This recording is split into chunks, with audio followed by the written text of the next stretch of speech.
प्राप्यो लोकेप्सु फिर पातकी। जाओ तुम अपने अपने घर। गोपियां कहती नहीं हम नहीं जाएंगे। नहीं जाओगी तो बोले हम तो यही तुम्हारे साथ में रहेंगे।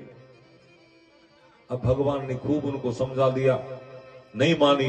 भगवान ने उनकी परीक्षा ले ली।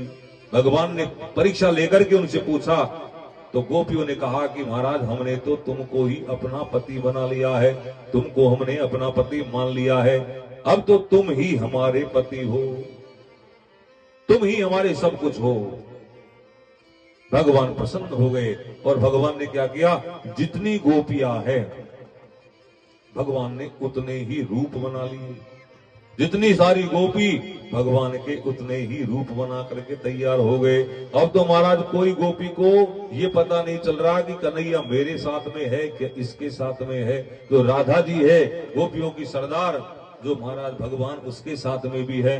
अब तो महाराज गोपियों को यही पता नहीं चल रहा कि कन्हैया मेरे साथ में नाच रहा है कि दूसरी गोपी के साथ में नाच रहा है, खबर ही नहीं लग रही है। भगवान ने उतने ही रूप बना रखे हैं और नृत्य हो रहा है, नाच रहे हैं। उस वृंदावन भूमि में रास लीला भगवान की चल रही है। अब नृत्य होने लगा। नृत्य होते होते होते होते अब जो गोपियां थी उन गोपियों के मन में अभिमान आ गया।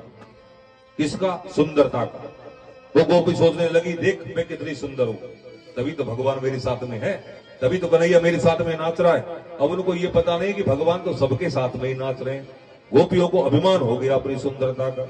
अब जैसे ही सुंदरता का अभिमान हुआ, सुखदेव जी महाराज कहते हैं कि भगवान किसी के अभिमान को रहने नहीं देते हैं, भगवान अभिमान को तोड़ देते हैं। भगवान का नाम गर्भाहारी है, गर्भ का आहार करते हैं, उसको खा जाते हैं गर्भ को, अभिमान को। अब जो अभिमान करता है सुंदरता का, रूप का, पद का, बल का, भगवान हरण कर देते हैं, उसको समाप्त कर देते हैं। और जैसे ही गोपियों को अभिमान हुआ सुंदरता का, भगवान ने सोचा अब इनको छोड़ करके जाना चाहिए मुझे। ये सोच रही है कि मैं सुंदर हूं।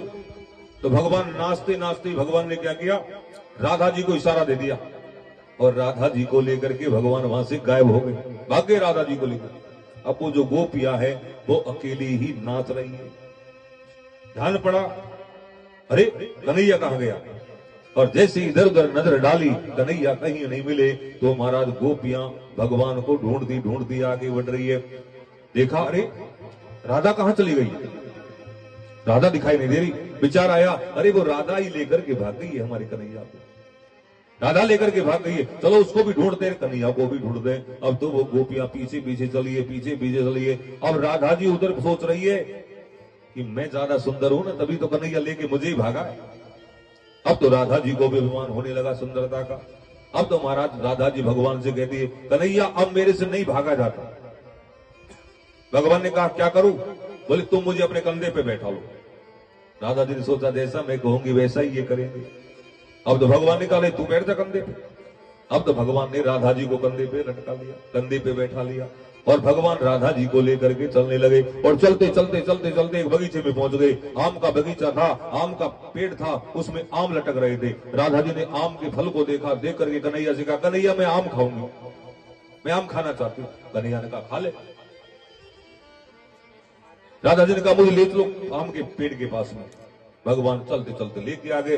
अब भगवान सोचने लगे अरे राधा तुझे भी अभिमान हो रहा सुंदरता का। जिसको अभिमान हो जाता है उसके अभिमान को मैं दूर कर देता हूं। अब तो राधा जी ने कहा मुझे ले चलो आम के पेड़ के पास में। भगवान ने कहा ले चलता हूं। भगवान राधा जी को आम के पेड़ के पास में लिया। एक डाली लटक रही थी, उसमें फल आ रहे थे। भगवान ने कहा राधा तू चिंता मत कर, मैं तेरे यहाँ तुझे लेकर के खड़ा हूं, तू आराम से डाली को पकड़ ले और खूब आम तोड़ ले और खूब फल खा ले। अब राधा जी ने जैसे ही आम की डाली पकड़ी, भगवान ने कहा आराम से पकड़ ले मैं यही हूं। और जैसे डाली पकड़ी भगवान नीचे से निकल करके भाग गए। अब तो राधा जी डाली पकड़ करके लटक रही है और वो भी देख रही है कन्हैया